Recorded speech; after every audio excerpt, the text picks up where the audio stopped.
Comercio está con nosotros esta noche para tratar de entender un poco cuál es la situación, no solamente de Alejandro Toledo, sino también hablar de algunos temas concernientes, por ejemplo, la situación de Daniel Maurate, flamante ministro de Justicia. Bienvenido, doctor. Muchísimas gracias por acompañarnos. ¿Cuál es su opinión sobre esta posibilidad que se está barajando y sobre la que ya se está discutiendo públicamente de que Alejandro Toledo puede en algún momento dejar Barbadillo para ir de pronto a su casa de Camacho o a la casa de un familiar, pero finalmente salir de la cárcel en algún momento del proceso? Sí, mira, curiosamente todos los que están siendo procesados e investigados están en libertad. Desde Odebrecht, Barata, pasando por los expresidentes, Ollantumala, Nadine, PPK, Vizcarra, todos están, Grañi Montero, el Club de la Construcción, todos están con orden de comparecencia, con algunas restricciones, pero están en libertad.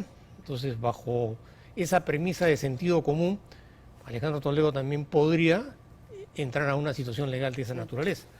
Pero acá lo que marca la diferencia es lo que Alejandro Toledo puede saber respecto al tema, que permitiría develar o conocer nuevas dimensiones del fenómeno de la corrupción política en el Perú, en el tema de Odebrecht, que por razones de coyuntura o distintas explicaciones no han adquirido la suficiente notoriedad como otros casos.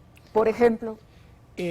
Bueno, yo no quisiera puntualizar cuáles serían esos aspectos, pero sí podemos suponer que él puede saber mucho de cosas que no han sido suficientemente esclarecidas. ¿Cuál le viene a la mente? Por ejemplo, el proceso de colaboración de Odebrecht, ¿no? O sea, habría que ahondar un poco más para saber hasta qué punto lo que se dijo fue cierto y si se dijo todo lo que se debía decir. ¿Podría Toledo desmentir a Odebrecht? Bueno, en eso radicará su estrategia, en términos de confrontar una situación totalmente distinta y diferente, que de acuerdo a mi imaginación, por supuesto, porque a mí no me consta, es la única salida que le podría generar mayores beneficios. Claro, pero Marcelo Odebrecht ya se acogió de alguna manera en su propio país. Él incluso goza de una prisión domiciliaria, si mal no recuerdo, y ha recibido ya una condena, Odebrecht, por este asunto. Por otro lado, está el testimonio de Maiman, que es prácticamente definitivo en el caso de Toledo. ¿De qué manera lo podría liberar? Dependerá de las pruebas que él podría aportar para poder poner en tela de juicio algunas cosas que se han dicho.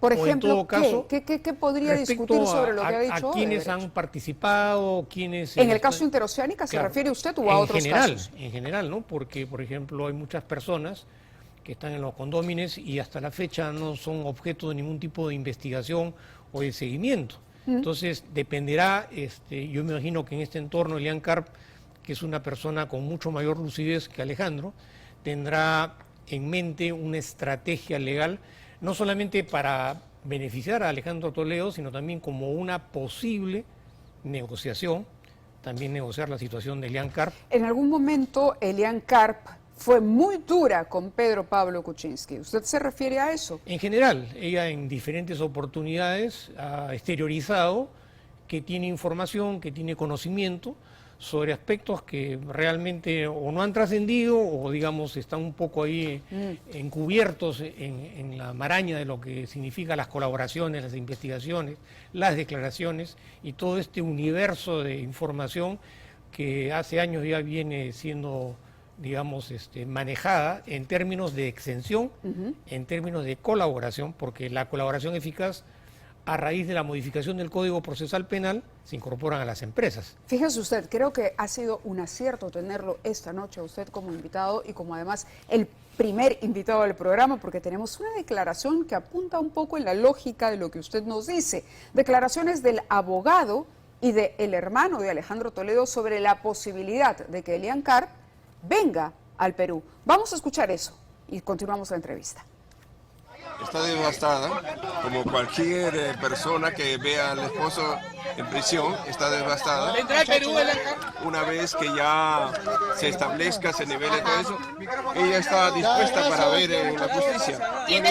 Ahora, si Elian Karp se quiere fugar o no, nunca me ha manifestado la señora Karp que tenga una voluntad de evadir la acción de la justicia. que hay un pedido de cesación de prisión preventiva en el caso de Ecoteva que hemos presentado en diciembre del año 2019 y hasta el día de hoy no tenemos ningún resultado del Poder Judicial.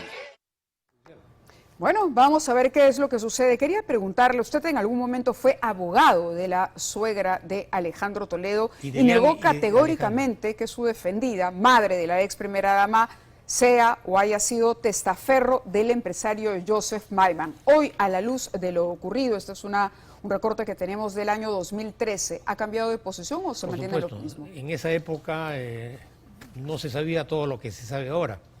Y por lo tanto el tema de discusión en ese momento era el financiamiento para la adquisición de esta mansión en Las Casuarinas y unas oficinas, en el sentido de que se afirmaba de que era como consecuencia de las indemnizaciones que la señora Eva Fennemoore había recibido a raíz del tema del Holocausto.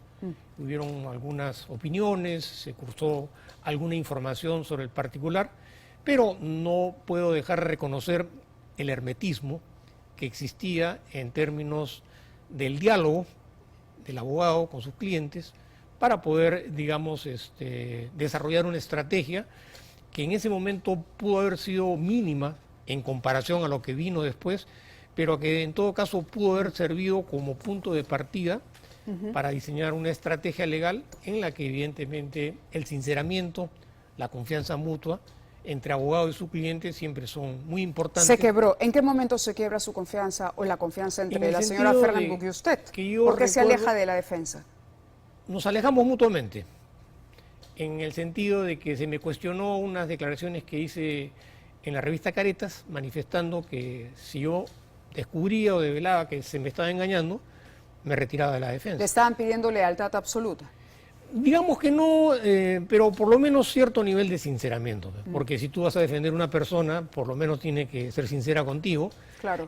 En comparación a la magnitud del universo de hechos que se iban a suscitar y que iban a ser develados, porque claro, en ese momento el común denominador de las personas no tenía la más mínima imaginación de lo que significaba el fenómeno histórico de la corrupción. 3 años antes de que se conociera en Estados Unidos la dimensión del escándalo Lavallato. Ahora, para cerrar la entrevista, ¿usted cree que en efecto Elian Karp podría venir a Perú en la situación legal que ella tiene? Porque lo más probable es que también podría aprobarse contra ella la prisión preventiva.